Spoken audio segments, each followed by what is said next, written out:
Assalamu alaykum aziz qarindoshlar.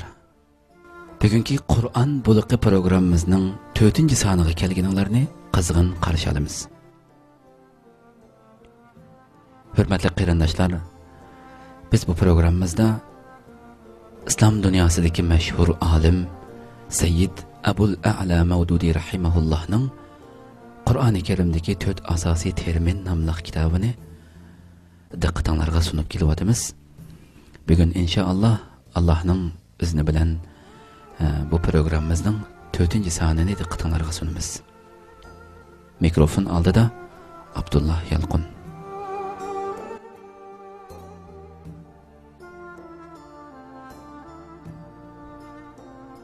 Hürmetli qarindoshlar, biz o'tganki 3-son programmamizda ilahlik babidagi hukmronlik haqida to'xtalgan edik va shundaqla bu babda haqida ilahlik babidagi Alloh subhanahu va taolaning hukmronligi haqida Qur'oni Karimda keltirilgan dalillarning bir qismini so'zlab, shuning oxirida tugamagan edi.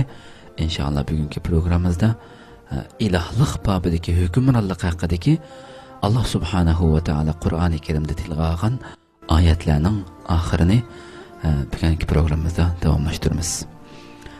Qarindoshlar, bu yerda aslitib o'tishga tegishli bir masala.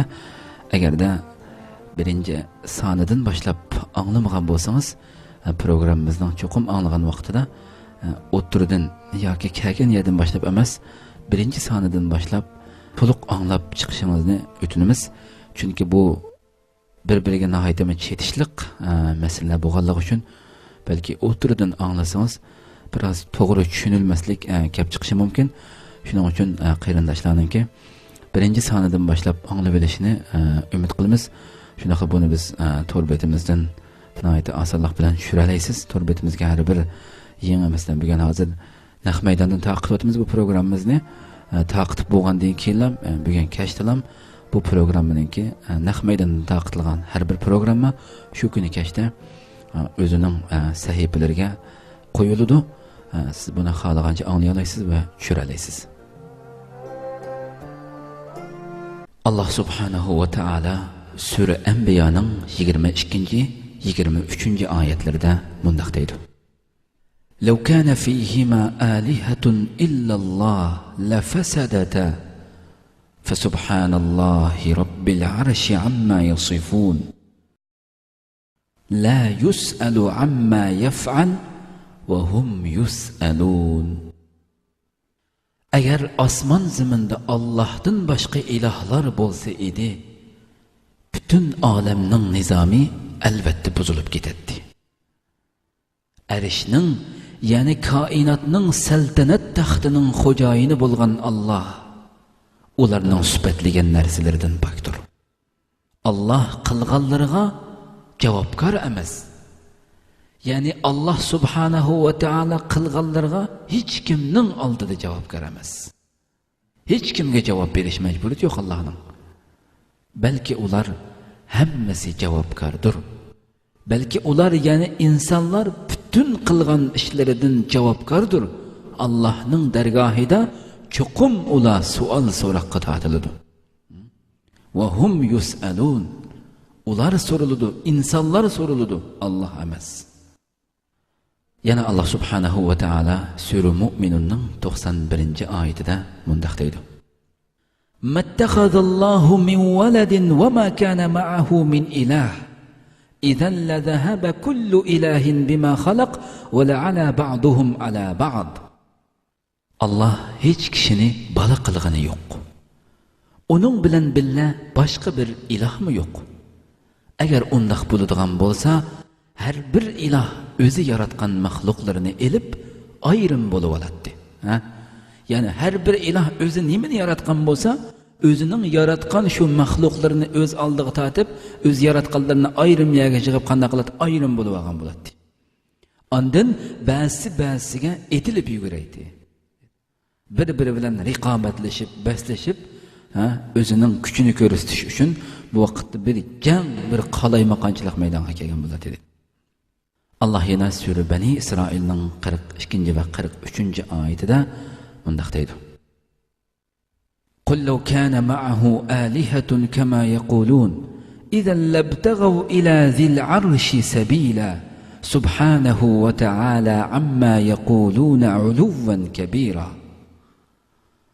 Ey payg'ambar, aytqinki, agar bular aytgandek, agar bu insonlar, bu Allohga sherik keltirayotganlar, bu Allohni e'tirof qilmayotganlar aytgandek, Allah bilan birga yana boshqa ilohlar bo'lgan taqdirda buni bir faraz qilaydi.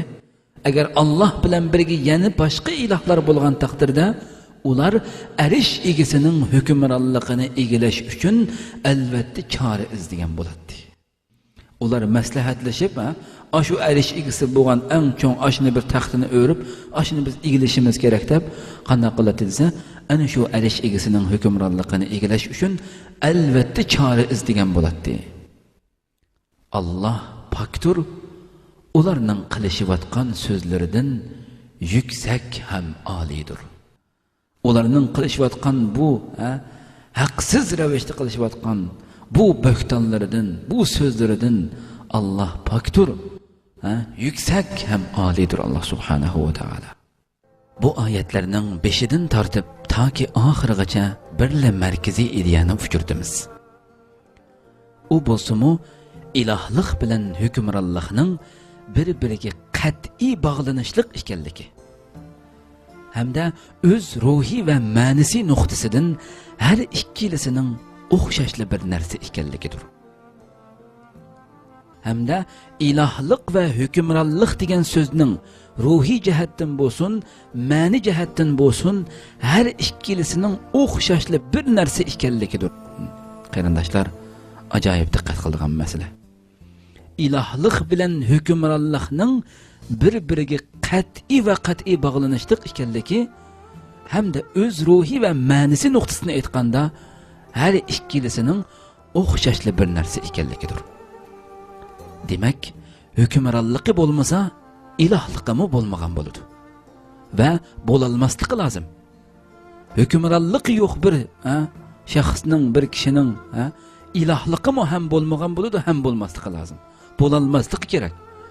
Chunki u iloh agar o'zining hukmronligini yurgizolmasa, hukmron bo'lmasa, hukmronlik sifati bo'lmasa, qandaqmi bir iloh bo'lishga loyiq bo'lsin, qandaqmi ibodat qilinishga, uning oldida yolvurishga, uning oldida yilinishga, uning oldida zaru tazarru qilishga qandaqmi loyiq bo'lsin? Albatta bo'lolmasligi lozim. Hukmronligi bo'lgandila, ondan ilohligi bo'lgan bo'ladi. Ham bo'lishi lozim. Ana shunda qudratli hukmronligi bo'lgandila, ondan uning ilohligi bo'lgan bo'ladi, ham bo'lishi lozim. Chunki ilohga sizlarning qanchalik ehtiyojinglar bog'lanishlik bo'lgan bo'lsa, yoki qaysi xil ehtiyojlarga nisbatan birovni iloh qilib olgan bo'lsanglar, ularni qondirish hukmronlik qudratisiz qat'iy mumkin bo'lmaydi. Ya Rabbi, qaranglar qarindoshlar.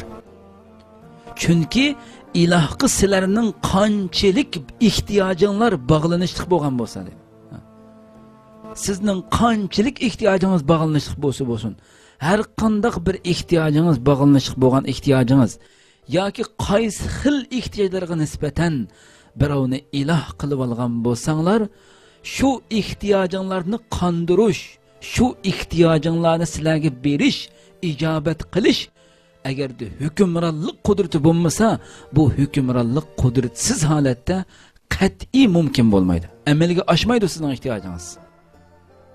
Shunlashqa huquqi bo'lmay turib iloh bo'lish butunlay ma'nisiz va haqiqatga xilof bir ish. Uningga sig'inish qat'iy holda natijasiz bo'lgan bo'ladi. Chunki uning huquqi yo'q-da. Hech bir huquqi yo'q, huquqi ishlamaydigan biriga sig'inish qat'iy holda natijangiz nima bo'lsa, noldan iborat. Sizga hech narsa berilmaydi. Chunki uning keskin mutlaq holatdagi huquqi bo'lmagan bir narsa qandaqmi sizga sizning ehtiyojlaringiz, sizning talablaringizni o'rinlab beralash kuchi bo'lsin. Qur'oni Karimning mana bu markaziy ideyaga qarata keltirgan dalillarini va uningdan xulosalanadigan natijalarini tuvandagi tartib bo'yicha yaxshi tushunib olish lozim. Birinchi, hojatni ravo qilish, mushkulni oson qilish, panohlik berish, madad va yordam qilish, asrash va muhofazat qilish, shundaqla duolarni anglash qatorliq bu ishlar hargiz sizlar o'ylayotgandek oddiy ish emas, ey qarindoshlar, ey insonlar. Bu ishlar hargiz sizlar o'ylayotgandek oddiy ish emas. Balki buning manbasi bütün kainat nizamini yaratish ixtiyorligiga va uni boshqarish qudratiga berib ketiladi. Sizning hamma narsangiz eng oddiy bir hojatingizni ravo qilishmi, mushkulingizni oson qilib berishmi, sizga panohlik berish, madad va yordam ato qilish, sizni asrash, muhofazat qilish, shundaqla duolaringizni, hatto duolaringizdan tortib anglash qatorliq bu ishlarning hammasi hargiz oddiy bir ish emas qarindoshlar. Balki buning manbasi nega berib taqiladi desangiz, bütün kainat nizamini yaratish ixtiyorligiga va uni boshqarish qudratiga berib ketiladi.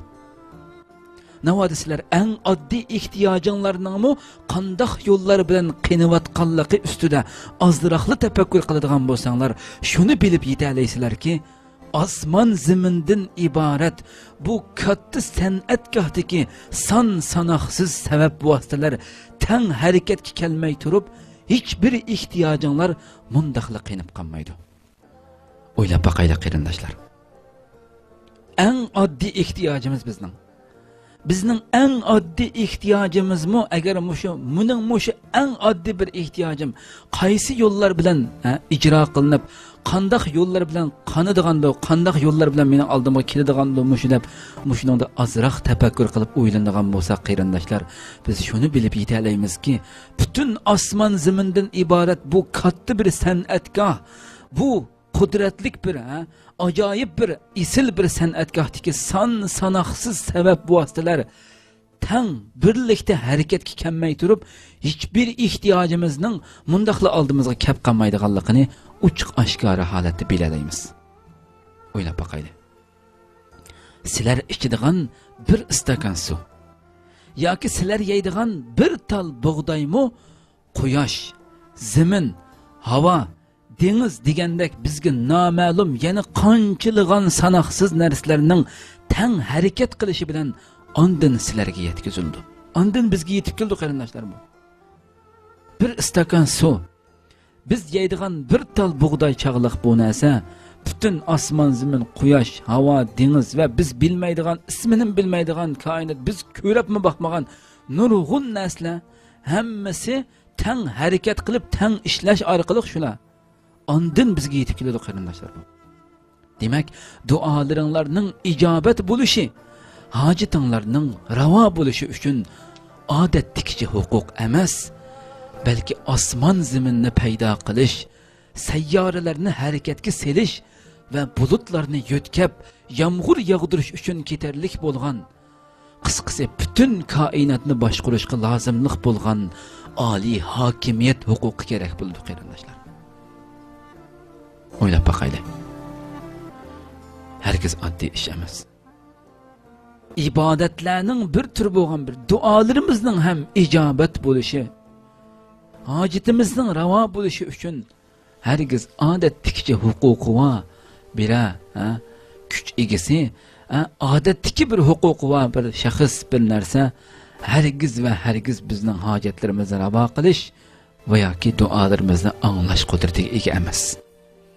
Balki ana shularni ijobat qilish, hojatlarimizni ravo qilish uchun osmon zaminni paydo qilish, bütün sayyoralarni harakatga selish, bulutlarni yo'tkab yomg'ir yog'dirish uchun ketarlik bo'lgan, ana shuningga ketarlik bo'lgan, qisqasi bütün koinotni boshqarishga lozimlik bo'lgan oliy hokimiyat huquqi kerak bo'ldi qarindoshlar.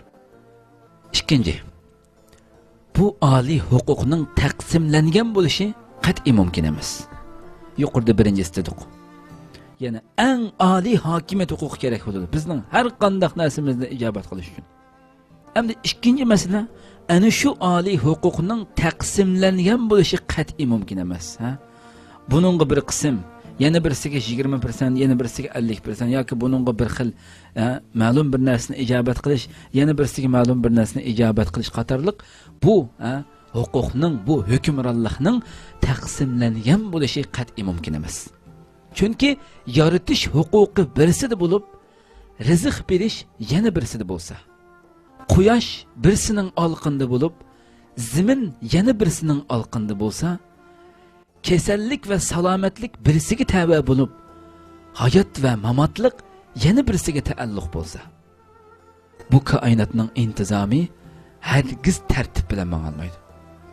Ma'lum ya qarindoshlar, o'ylab boqaylik. Acaba mushu koinot milyonlagan yillardan buyon, biz sonini bilmaydigan yillardan buyon bu qadar sistemalik, bu qadar tartiblik holatda intizom ichida ma'lummi?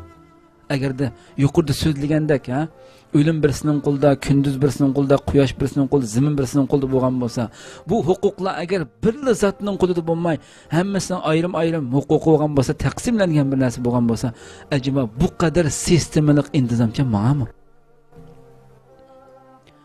Shunga bütün huquq va qudrat birli markaziy boshqaruvchining qo'lida bo'lishi lozim. Koinotning intizomi shundoq bo'lishni taqozo qiladi va amaliyotda dal shundoqdir. 3. Bütün huquq va qudrat yolg'iz birli boshqaruvchining qo'lida bo'lgan ekan, uning huquq ixtiyorligida hech kimning qilchi sherikchiligi bo'lmagan bo'ladi. Xo'sh, ya'ni ikkinchisi biz so'zlab o'tdik, chuqum barliq oliy huquq taqsimlangan bo'lishi mumkin emas. Mutlaq birisining qo'lida bo'lishi kerak. Ham bütün mushu koinotning intizomi shundoq bo'lishini taqozo qildi, ham amaliyotda shundoq dedik.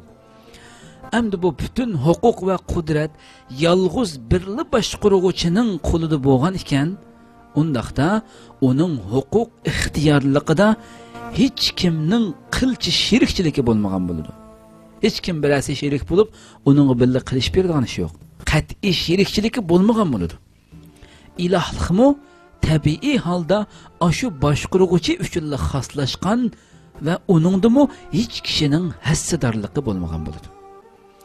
İlahlıqdan iborat, bütün ibodatga haqliq bo'lishdan iborat bu narsami tabiiy holda ana shundoq boshqaruvchi bo'lgan, ashundoq kuch egasi, ashundoq hokimiyat egasi bo'lgan Alloh subhanahu va taolo uchun xoslashgan va uningdimi hech qanday bir kishining hassadorligi bo'lmagan bo'ladi. Ashu ilohdan boshqa hech kishida sizlarning dodi faryodinglarga yetadigan, duolaringlarni anglab qabul qiladigan, panohlik berib, hami madadkor boshpanoh bo'ladigan huquq bo'lmaydi. Hatto Allohning dargohida yaqin banda bo'lish sifati bilan paloni hazratimning so'zi ishqa oshmay qolmaydi. Uning shafoati qat'iy holda so'zsiz qabul qilindi degan ma'nodan elib aytgandimi, Allohning bu tangdossiz saltanat tuzumida hech bir kishining o'zicha quyruq shipong'latish haqqi bo'lmaydi. Hech kishi Allohning ishiga aralasha olmaydi. Hech kimda o'z shafoatini zodi ishqa oshirmay qo'ymaydigan kuch qudrat bo'lmaydi. Shafoatni qabul qilish yoki qilmaslik faqat va faqat Allohning ilkida bo'ladi. 4. narsa, bu oliy huquqning vahdaniyati, ya'ni bir markazligi. Oliy huquq bir markazlik bo'lish kerak. Ya'ni bir markazlik bo'lishi, bir markazligi shuni taqozo qiladiki, hokimiyat va hukmronlikning bütün barliq turlarimi dal ashu oliy huquqlar zot qilib markazlashgan bo'lishi lozim. Intayin muhim masala qarindoshlar. Bu oliy huquqning vahdaniyati, ya'ni bir markazligi shuni taqozo qiladiki, hokimiyat va hukmronlikning bütün barliq turlarimi dal ashu oliy huquqlar zot qilib markazlashgan bo'lishi lozim. Hamda hokimiyatning hech bir qismi boshqalarga xoslashtirilmasligi lozim. Hiçbir qismi, eng aqalli, eng kichik bir tarmoq qismi ham boshqalarga xoslashtirilmasligi lozim. Mutlaq va mutlaq hukm egasi, huquqdor ana shu zot qila markazlashgan bo'lishi lozim. Alloh taolo yaratishda hech bir sheriki bo'lmagan yaratquchi bo'lgan yerda Şundaqlı kainat sistemasining intizam tartibida boshqa hech sheriki bo'lmagan boshqaruvchi, radki solg'uvchi va intizomlashtiruvchi bo'lgan yerda shaksizki hukm qilishmi, farmon tushirishmi, shariat ya'ni qonun belgilashmi mutlaq holda uning bilan taalluq bo'lishi lozim. Acaba bu aqlga uyg'un emasmi qarindoshlar? Tün mushu kainatni biz yashayotgan mushu kainat sistemasining bütün intizam tartibida boshqa hech bir sheriksiz holatda shu qadar go'zal shaklda boshqarayotgan, radki solg'uvchi bo'lgan, intizomlashtiruvchi bo'lgan, yaratquchi bo'lgan, yo'qdan bor qilguvchi bo'lgan ana shu zot ashundoq bir qudrat egasi bo'lgan yerda shaksizki endi bu koinotdagi bütün hukm qilish, farmon tushirish, qonun chiqarish, shariat belgilash bu ishlarning hammasi mutlaq holda uning bilan taalluq bo'lishi lozim emasmi qarindoshlar? Allah o'zi yaratgan bu maxluqlarning qaysi ishlarda shu maxluqlarga foydali ishlar ekanligini, qaysi ishlarning ziyonli ish ekanligini Allah eng yaxshi bilmasmi? Allah o'zi eng yaxshi bilganligi uchun o'zining qonunlarini shu dunyoda bütün insoniyatga qonun qilib tushirish uchun bütün payg'ambarlarni avatmadimi qarindoshlar?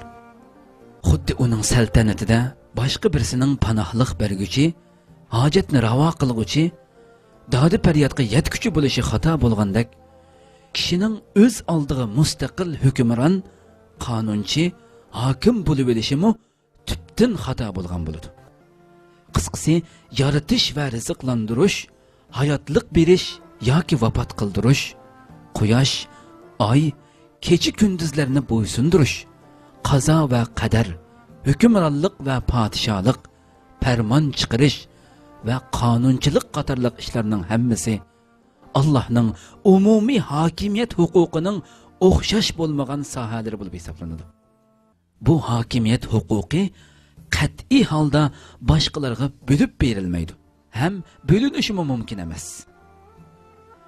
Shunga navoda qandoqli bir kishi Allohning hukmini asos qilmay turib, boshqa birarsining hukmini itoat qilish vojib deb tushunsa, u go'yo qanday qilgan bo'ldi desa, Allohdan boshqaga duo qilgandekla mutlaq sherik keltirgan bo'ladi. O'ylab boqaylik qarindoshlar, ajoyib inchki masala. Qandoqli bir kishi Allohning hukmini asos qilmay turib, boshqa birarsining hukmini, Allohning hukmini asos qilmay chiqarilgan boshqa birarsining hukmini mo'shuningga itoat qilish vojib deb tushunsa, zodi bo'ysunish vojib mo'shuningga. Buningga bo'ysunsansa, bo'ysunish kerak buningga deb tushunsa, u go'yo qanday qilgan bo'ldi desa, Allohdan boshqaga duo qilgandekla mutlaq sherik keltirgan bo'ladi. Itiraf qiling yoki qilmang. Bir toshning oldiga berib duo qilgan bo'lsangiz, ey tosh, ey Xudoyim, ey Allohim deb bir toshning oldiga berib, mening duolarimni ijobat qilgin deb duo qilgandekla, ashunday duo qilsangiz nima bo'ladingiz? Allohga sherik keltirgan bo'ladingiz.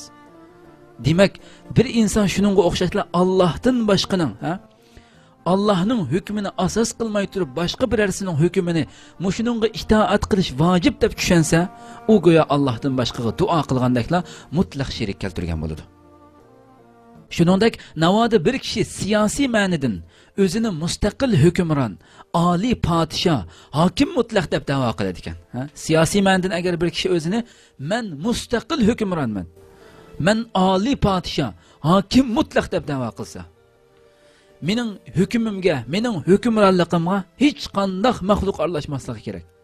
Men o'z oldimga hukm chiqaraman, o'z oldimga oliy podshohman, men mutlaq hukm chiqaruvchiman. Herkes o Allah subhanahu va taolaning nima deyotganligi, uning bilan ishi yo'q holatda, uni ko'rayotgan holatda o'z oldiga bundoq deb o'zini shundoq deb da'vo qilsa, u go'yo nima ish qilgan bo'ldi desa, tabiatdan tashqari ma'nidan men sizlarning madadkoringlar, vali, boshpanoh, qo'g'dug'uchinglar deb da'vo qilgan kishidek xudolik da'vosi qilgan bo'ladi. Allah. O'ylab boqaylik qarindoshlar. Nima degan bo'ldi ekan desa, men sizlarning madadkoringlar, valiringlar, boshpanohinglar, qo'g'dug'uchinglar deb da'vo qilgan bo'ladi. Shunlashqa qandoqli joyda yaratish, taqdirini belgilash, koinotni boshqarish nuqtasidan Allohni la sharika, shiriki yo'q deyilgan bo'lsa, qandoq bir yerda la sharika deb kelgan bo'lsa, shiriki yo'q deyilgan bo'lsa, shuning bilan qo'shib nima deb tilga ilindi desa, lam yakun lahu sharikun fil mulk deb birli tilga ilindi qarindoshlar. İslamning har bir boblariga qarasangiz, har bir mushu la sharika deb tilga ilingan har qanday bir yer, masalan, butun koinotni, osmon zamin yaratish, taqdiri belgilash, koinotni boshqarish bu nuqtasidan la sharika, Allohning shiriki yo'q.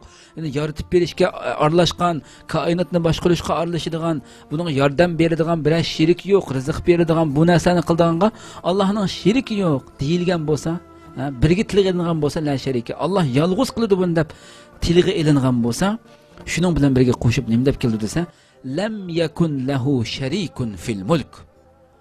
Ya'ni Allohning podshohligida ham uning hech qanday shirik yo'q deb tilga ilingan. Hamma yerda shunday tilga ilingan.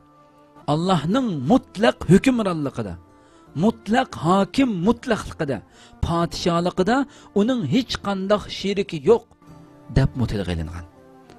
Bu shuni uch dalillab beradiki, uluhiyat, ya'ni ilohlikning ma'nisi nima desangiz, ilohlikning ma'nisi podshohlik, hukmronlik degan hukmni mu tang o'z ichiga olgan bo'ladi. Bütün ibodatlarga eng loyiq birdan bir iloh cho'qinilg'uchi, ibodat qiling'uchi degan bu hukmni berish bilan birga uning ilohlik ya'ni ma'nisi nima desangiz, podshohlik, hukmronlik degan hukmni mu tang o'z ichiga olgan bo'ladi.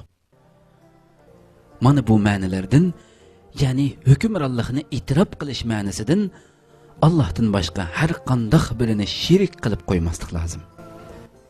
Har qanday boshqa birisini shirik qilib qo'ymaslik lozim Alloh subhanahu va taolaga.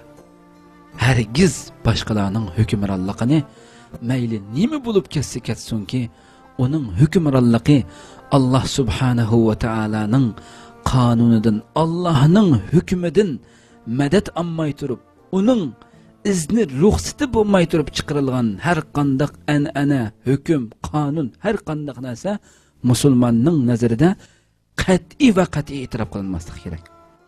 Qonunsiz deb qaralishi kerak. Mayli biz uni o'zgartirsak yoki o'zgartirmasak, bizning e'tiqodimiz bu holatda bo'lishi kerak qarindoshlar. Boshqasining hukmronligini, qonunini e'tirof qilish deganlik ana shuni Allohga shirik keltirganlik degan bo'ldi. Shuning uchun intayin sil, intayin inchki masala qarindoshlar, hargiz va hargiz bu masalada ezib ketmayli. Tuvandagi oyatlarda bu nuqta texmi keng echib bayon qilingan. Alloh subhanahu va taolo sura Ali Imronning 26-oyatida mundaq deydi: Qulillahumma malikal mulki tu'til mulka man tasha'u wa tanzi'ul mulka mimman tasha'u wa tu'izzu man tasha'u wa tudhillu man tasha'u biyadikal khayr innaka ala kulli shay'in qadir. Etqinki, bütün podshohlikning podshohi bo'lgan Alloh xohlagan odamga podshohlikni bersan, xohlagan odamdan podshohlikni tortib olasan. Xohlagan odamni aziz qilasan, xohlagan odamni xor qilasan. Demak, haqiqiy podshoh bo'lgan Alloh hammadan ustundir. Uningdan boshqa hech iloh yo'qdir. Allah ulug' arshning egasidir. Allah yine Sure Nas'ning 1-2-3 oyatlarida shunday deydi: İnsanlarning parvardigori, insonlarning podshohi, insonlarning ilohi Allohga sig'inib panoh tilayman degin. Sure G'ofirning 16-oyatida texmi ochiq va texmi kuchli qilib mundaq tushuntirilgan. Ya'ni ular qabrlardan chiqqan kunda ularning hech narsasi Allohdan maxfiy qolmaydi. Shu chaqda bugun podshohlik kimga xos deyilganda faqat g'olib birli Allohga xos deb javob beriladi. Ya'ni bütün haloyiqning niqobi elib tashlangan o kunda Allah'tan hiç kişinin siri yuşurunup kalmaydı. Şu çağda bugün padişahlık kimge has dep tovlanıdı. Bununla qarata hükümranlık hukuki hemmedin galip birli Allah'a has degenden başka cevap çıkmaydı. Bu ayetni İmam Ahmed rahimahullah nakil kılgan Abdullah ibn Umar radıyallahu anhu'nun tüvendeki rivayeti intayin yaxshi tafsirlab berdi. U payg'ambar alayhissalomning o'z xutbasida mundaq deganligini bayon qildi.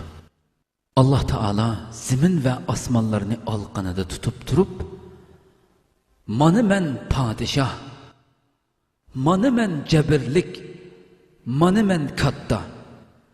Qani u ziminda podshoh bo'lib olganlar? Qani u jabirliklar? Qani u kattalar?" deb to'laydi. Hadisning oxirida İbn Umar radıyallahu anhu yana bu so'zlarni qilayotgan chog'da payg'ambar alayhissalomning hamma a'zoyi shu qadar titrab larzaga kelib ketganki, hatto biz munbardan yiqilib tushamdiki deb andishiga qilishga boshlagan edik deb bayon qildi. Demak qarindoshlar, biz aqidamizni ana shunday hisob pok holatda hiçbir shak shubhaga yo'l qo'ymagan asosda yashashimiz kerak. Mayli biz dunyoda bir kun yashayli va uzun yashayli qanchalik yashasak, haqiqiy mu'min, haqiqiy tavhid ikisi sifatida yashashimiz kerak. Qarindoshlar, darslarimiz bir-birisidan inchga, zil, ko'p tafakkur qilishga, ko'p o'ylanishga elib boradigan bir az tafsili tushuntirilgan dars bo'lg'achqa, har qaysinlarninki buningga bakrak diqqat qilishinglarni va shundaqla boshdagi darslar bilan birga qo'shib oxiri uzilmagan shaklda anglashinglarni chin qalbimizdan umid qilamiz. Shuning bilan qarindoshlar, bugungi Qur'on buluqi programmamizning 4-soni bugun bu yerda bu sonimizni oyoqlashtiramiz. Agar Alloh subhanahu va taolo ömür berse, yana o'xshash soatda sizlar bilan naq maydonda bu programmamizni yuz ko'rishguncha sizlarni janobi egimiz, birdan bir yagona yaratquchimiz, bizning eng mehribon Rabbimiz Alloh subhanahu va taologa topshiraman. Ijobatlik duolaringlarda butun dunyodagi qarindoshlaringlar uchun, shundaqla kamina ojiz uchunmi duo qilib qo'yishinglarni chin qalbimdan umid qilaman. Wa akhiru da'wana anil hamdulillahi robbil alamin. Wa sallallahu ala sayyidina Muhammad wa ala alihi wa ashabihi ajma'in. Assalomu alaykum va rahmatulloh.